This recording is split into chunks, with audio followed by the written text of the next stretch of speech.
చేసినటువంటి చిత్రాలు చాలా తక్కువైనప్పటికీ చిరస్థాయిగా నిలిచిపోయేటువంటి మధుర గీతాన్ని అందించిన స్వరకర్త శ్రీ శివశంకర్ గారు. ప్రియమైన నీకు చిత్రంలోని మనసున ఉన్నది అనేటువంటి పాట అలాంటి ఆణిముత్యమే. ఒకే బాణీకి రెండు రకాలైనటువంటి సాహిత్యాల్ని అందించారు సిరివెన్నెల సీతారామశాస్త్రి గారు. ఒక పాటని బాలుగారు పాడారు, రెండవది చిత్రగారు పాడారు. ఇంత మధుర గీతాన్ని ఆమోదించిన దర్శకులు బాలశేఖరన్ గారిని అభినందిస్తూ చిత్రగారు పాడినటువంటి పాటని పాడడానికి వేదిక మీదకి ఆహ్వానిస్తున్నాము సుమంగళి గారిని.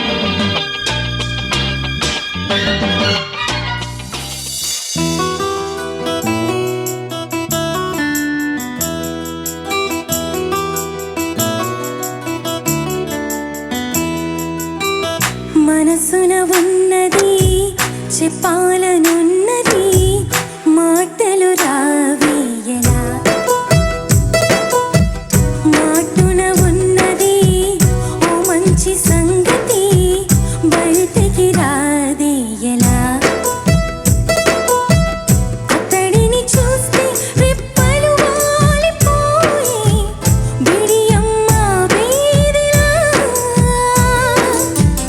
ఎదురుగా వస్తే చెప్పక ఆగిపోయి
Sumangali for the lovely song.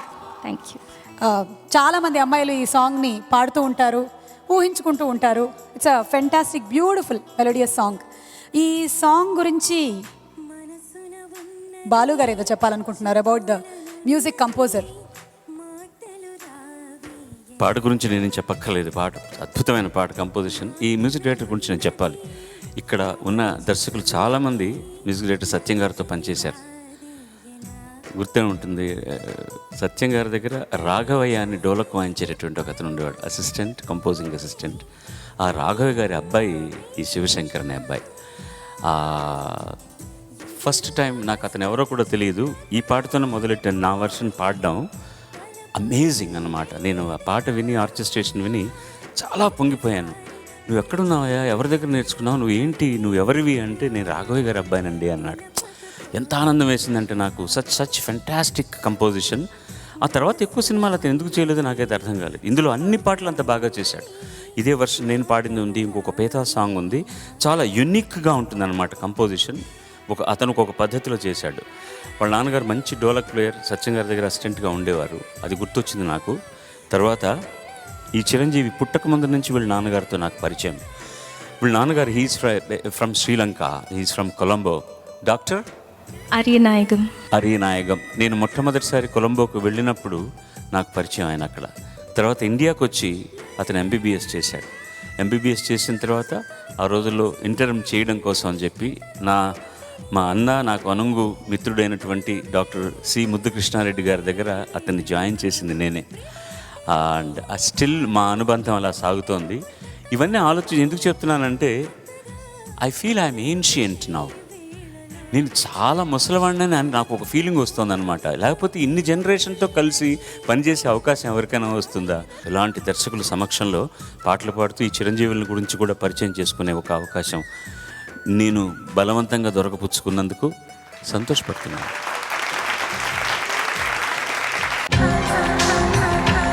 Shri Bhuvanachandra గారి పాటలతో మన పిల్లలు పోటీ పడబోతున్నారు. ఓ చిలక రా చిలక నీ కలలే.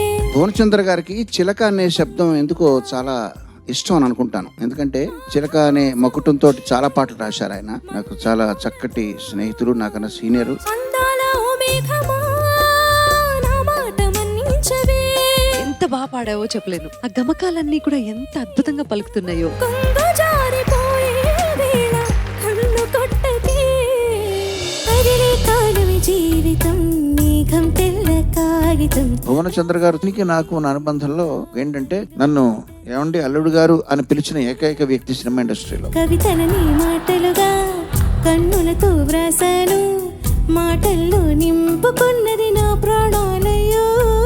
అంటే ఒక అమ్మాయి మనసు గెలవాలంటే, ఒక అమ్మాయి మనసుకు దగ్గర అవ్వాలంటే, ఒక అమ్మాయి మనసును నమ్మించాలంటే ఎన్ని అబద్ధాలు చెప్పాలి కదా. హే బావవి నువ్వు, బావని నేను, ఇద్దరము ఒకటవని.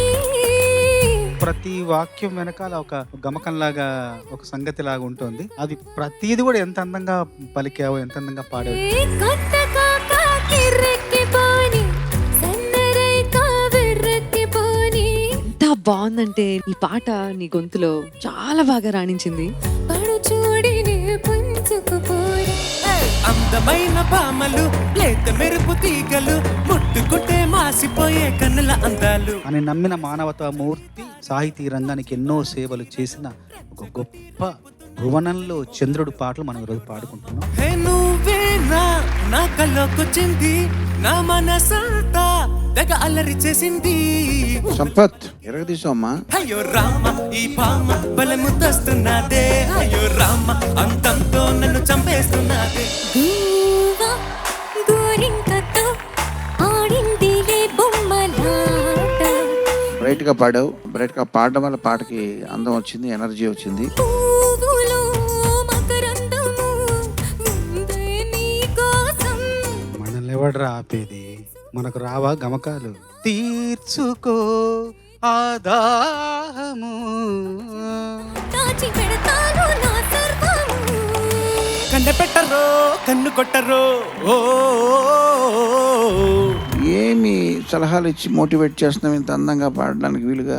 వీడికి కొంచెం పొగడతలు వచ్చిన కొద్ది కొమ్ములు వస్తూ ఉంటాయి. అవి తగ్గించడానికి లేనిపోనివి చెప్తే ఇలా అయ్యాడు. అది రే సరుకు ముదిరే ప్రతి మగవాడి విజయం వెనకాల ఒక రౌడీ చెల్లెలు ఉంటుంది. చలో చలో యకా యకి చం చం కలేసుకో ప్రియా ప్రియా కం కం. ఈ 7గురిలో ఎవరైతే లీస్ట్ మార్క్స్ గెలుచుకున్నారో వాళ్ళు ఒక్కళ్ళు ఈ కాంపిటీషన్ నుంచి ఎలిమినేట్ అవుతారు.